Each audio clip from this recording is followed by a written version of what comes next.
दुकान तिरंगा, खेत खलियान तिरंगा। 1 अगस्त से मुहिम शुरू होगी तो प्रश्न खड़ा होता है किसको मानेंगे? आप कहेंगे नमी का करना और यह बदसलूकी करना इसको नहीं सहेंगे, ठीक बात है। दूसरा कहेगा फिर हमारे नमी की और देवता की मूर्ति तोड़ना जायज कैसे है, तो आप इसके खिलाफ भी फतवा दे दो। जिन्होंने तोड़ी और जो आज इसके समर्थक हैं, चलो उनके लिए भी कुछ खिलाफ दिया। इसलिए हिंदुस्तान में मैं अभी देवा शरीफ से ही नहीं आया, मेरे मुसलमानों के डायलॉग के कारण चिट्ठी लिखी या मैसेज भेजे या बात की उन्होंने फोन पर।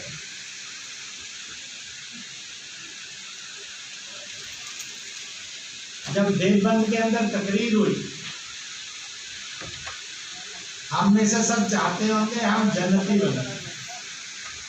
इस्लाम में और हिंदुस्तानियत में जन्नत का रास्ता दिखाया गया और दिखाते समय ना अम्मा कहा ना अम्मी जान का, ना मदर कहा ना मम्मी कहा, एक ही लाइन मालिक ने कही, माँ के कदमों में जन्नत।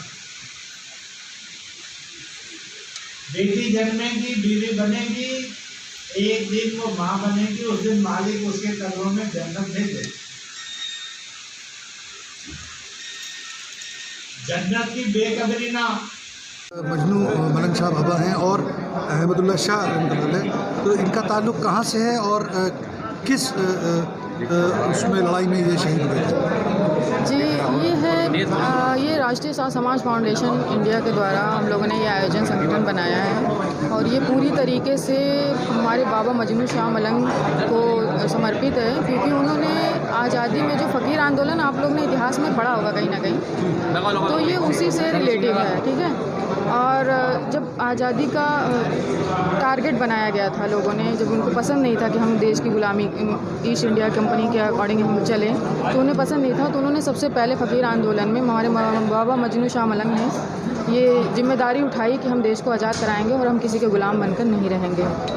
तो उन्हीं का इतिहास पढ़कर और उन्हीं के हम जनरेशन हैं, तो उनसे हमें शिक्षा मिली, तो हम लोगों ने इस चीज़ को आगे बढ़ाने की कोशिश की है और ये कोशिश जारी रहेगी। आपकी संस्था का जो मोटिव है, किस तरह से आप काम करना चाहते हो और किस तरह से संस्था आपकी काम कर रही है और जो लोग आपके साथ हैं वो कैसे आपके साथ जुड़कर काम कर रहे हैं? हमारा जो फ़कीर समाज है वो हमारे साथ है पूरी तरीके से, पूरे हिंदुस्तान का, और इसलिए साथ है कि कहीं ना कहीं हमारी जो विचारधारा है वो ये है कि हम एक समाज बनाकर रखना चाहते हैं। हम पूरे भारत को ये मैसेज देना चाहते हैं कि भारत, जो भी भारतवासी हैं वो एक अखंड परिवार में बंधे हुए हैं, इसका कोई भी टुकड़ा टुकड़ा नहीं कर सकता है। ये हमारी विचारधारा है, इसलिए ये विचारधारा इतनी ज़्यादा ऊंची हो गई है कुछ ही दिनों में।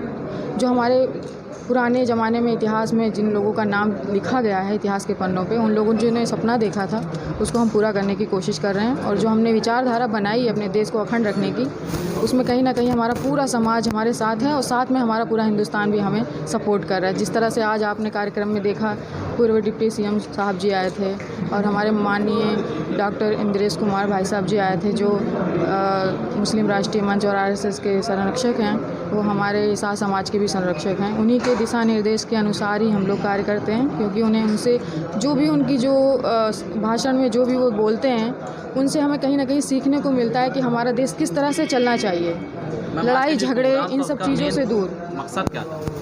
आज का मकसद यही था कि समाज में जागरूकता आए, लोग लड़ाई झगड़े फसाद दंगे इन सब चीज़ों से दूर रहें और असलियत को जानें।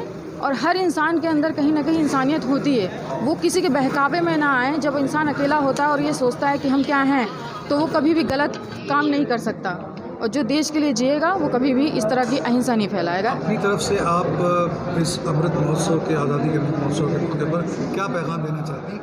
जी बिल्कुल।